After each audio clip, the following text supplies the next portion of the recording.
conocen mi posición, pro AMLO abiertamente, no he escatimado en decirlo, aunque luego me han criticado de que como si soy analista digo que soy pro AMLO, pues porque soy pro AMLO, punto. Pero yo no estoy de acuerdo en la posición del gobierno mexicano en cómo salió a alinearse a los intereses de Estados Unidos y a potenciar y a fortalecer la narrativa de Antony Blinken al condenar únicamente a la invasión de Rusia. Porque o somos o no somos. Es decir, o no intervenimos o sí intervenimos. Y si vamos a intervenir subordinados a Estados Unidos, vamos a seguirle haciendo el juego a la Unión Europea, que estuvieron de provocadores, rascándole los huevos al tigre, hasta que se les apareció el oso y dio 2 manotazos y los desgarró y ya nadie le quiere entrar. Ahora me dicen, profe, pero es que México tiene una vocación pacifista, el presidente no se equivoca. Pues en esta se equivocó y me parece que Marcelo Ebrard terminó por venderle la idea de que era mejor ceder ante los intereses de Ucrania en México y que como viene la reforma eléctrica en unos días más, en unos meses más, era importante ceder en este aspecto. Y me parece que se olvida tanto el presidente López Obrador como el canciller Marcelo Ebrard, que cuando Estados Unidos nos quitó el acceso a vacunas, Rusia abrió la Sputnik V para México y el canciller Ebrard fue a China y fue a Rusia justamente a cerrar el trato de 29 millones de vacunas, 29 millones de dosis para el público mexicano. Entonces, profe, pero entonces está mal que México hubiera condenado la invasión, que condene la guerra, que condene la violencia. No, la guerra apesta, la guerra está fatal, está bien que la haya condenado, pero también hubiera condenado el apoyo que el gobierno ucraniano le estuvo dando a los neonazis, que no es broma, no es cosa de juego. El gobierno ucraniano, por decirlo menos, estuvo tolerando y apapachando a los grupos neonazis, entre ellos el batallón Azov, que ha estado trayendo a pan y agua a la población del Donbass, a la población de origen ruso, rusoparlante del Donbass desde el año 2014. Oigan, son 14,000 muertos, 1.5 millones de desplazados y vemos además públicamente la narrativa de estos grupos neonazis diciendo que es importante limpiar de presencia rusa el Donbass y que ellos pueden hacer el trabajo sucio que Occidente requiere. Lo único que tiene que hacer el Occidente era mandarles armas y mandarles dinero. Entonces, ¿cómo se podía responder a eso? Y cuando el presidente en la mañanera, que me parece que se resbala fatalmente, sale a decir, no, pues es que la autodeterminación y pues que lo arreglen ellos. No, señor. En política exterior, para eso existen las convenciones internacionales, para eso existe el derecho internacional público, el derecho internacional humanitario, y para eso existe justamente la normatividad, para evitar genocidios y para evitar también crímenes de guerra y crímenes de lesa humanidad, como las que estuvieron cometiendo las fuerzas ultranacionalistas ucranianas contra la población civil, de los cuales murieron 4,000 personas en el Donbass entre 2014 y 2022. Es que a mí de verdad me parece increíble cómo, siendo tan obvia la provocación estadounidense y la subordinación de Europa a Estados Unidos, porque esto que dices acertadamente, estimado Richard, en 1990, cuando se desintegra la Unión Soviética, hay un acuerdo con Mikhail Gorbachev y con Boris Yeltsin por parte de George Bush padre, en la cual dice, ok, se va la Unión Soviética, pero no se va a ir la OTAN, pero se queda la promesa, se queda el pacto de que no se va a expandir al este. ¿Por qué? Porque es muy simple y sencillo. Y eso tiene que quedar bien claro. Ojalá que nuestros alumnos digitales y las audiencias de Nefta Noticias, de Expresión Política, de Carlos Federico, Conexión MX y Mexicano en Bélgica lo entiendan. No es hablar por hablar, es que entre los grandes objetivos, el principal objetivo de la Organización del Tratado del Atlántico Norte, que además nace de la doctrina Truman de 1948, que era principalmente combatir el comunismo en todas sus formas y que así se comportaron durante la Guerra Fría, era el principal objetivo militar, era Moscú. Anteriormente líder de la Unión Soviética, actualmente líder de Rusia, ya se desintegró la Unión Soviética. Entonces, cuando se va la Unión Soviética, ¿cuál es la razón de ser entonces de la OTAN? ¿Sí me explico? Si su objetivo era la destrucción de Moscú, era la Unión Soviética. Entonces se hace el pacto de que no se van a expandir hacia el este. ¿Y qué creen? Lo violan. Como no era vinculante, porque un pacto no es vinculante, es un acuerdo que no está normado por el marco jurídico internacional, entonces adhieren a los países bálticos, adhieren a Estonia, Letonia, Lituania, Polonia, República Checa, Eslovenia, Eslovaquia, El y arco, ¿no? entonces El Rusia famoso dice, arco antisoviético, que es lo que trataron de hacer los Estados Unidos. Sí. Oye, profe, sí, pero el ADN de la OTAN ha sido el expansionismo, buscar el colonialismo, buscar tener mayor presencia en todos los ámbitos geográficos de la Tierra. Entonces, es imposible no pensar que ellos de alguna manera estuvieron provocando esta situación, porque debemos entender que Joe Biden tiene muy baja popularidad en Estados Unidos, por un lado, y por el otro lado, una conflagración de este tipo le da la oportunidad de que la Cámara de Senadores le autorice presupuesto para la guerra, que es el presupuesto que ellos pueden utilizar para muchas otras actividades. Haz de cuenta que les abren la puerta para gastar en lo que les dé la gana y hacer lo que quieran, ¿no? sí. Sí, por eso decía que si nos atenemos al antecedente histórico, o sea, ya no de suposiciones, sino los hechos históricos, que los podemos incluso organizar cronológicamente, cuando provocadoramente o provocativamente o de manera provocativa viene Macron y viene Olaf Scholz, súper agresivos, diciendo que a ellos les vale un cacahuate lo que Rusia crea y que la OTAN es tan libre y tan soberana, y cosa que yo me río por dentro cuando lo dicen, que pueden adherir con su política de puertas abiertas a quien se les pegue la gana.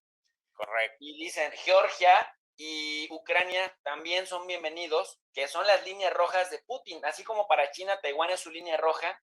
Salen a rascarle, entonces decía yo, para fortalecer la premisa de trabajo, los huevillos al tigre y se les aparece el oso. Y además el oso les da un baile, pero sabroso, a los ucranianos. En 2 días ya les desarticuló 69 de 79 bases militares, que esa es la diferencia con los ataques, por ejemplo, de Estados Unidos, que sí ataca a civiles. Rusia ha atacado a puros militares. Y además, y con esto cierro esta parte de la intervención, hoy, 25 de febrero del año 2022, acaba de amenazar a Suecia y a Finlandia de que si no quieren correr con la misma suerte, no se adhieran a la OTAN, aunque la OTAN tenga puertas abiertas. Ahorita la derecha en el mundo está muy activa. Miren, chéquense los tentáculos de Estados Unidos, tratando de ayudar a Juan Guaidó a dar golpe de Estado en Venezuela en 2019. Y además, Europa actuó como peón y como lacayo.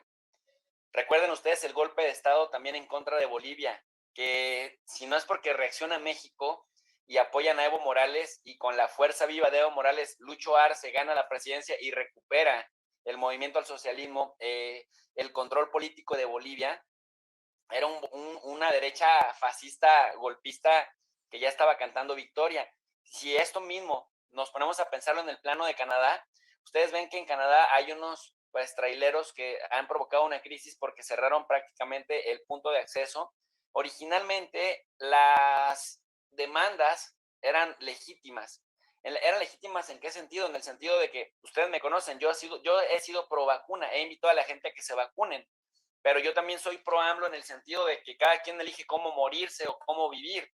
Y si hay vacunas, pues que cada quien decida si se las quiere o no poner, ¿no? Claro. Pero estos señores están muy molestos con Justin Trudeau porque los querían obligar a ponérselas.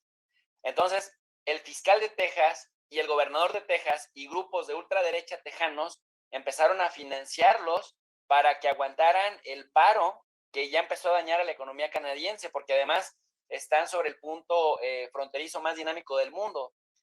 Entonces, no solamente financiando a mexicanos contra la corrupción y la impunidad para que creen escándalos a partir de calumnias como lo hicieron con José Ramón López Beltrán, el hijo del presidente López Obrador, sino como lo hemos visto en toda América Latina y ahora incluso hasta en Canadá. Es decir, los tentáculos de la derecha también están socavando la paz y la estabilidad política en Canadá. Entonces, a ver, si esos son capaces de hacerlo con los aliados, imagínense ustedes lo que son capaces de hacer con los enemigos.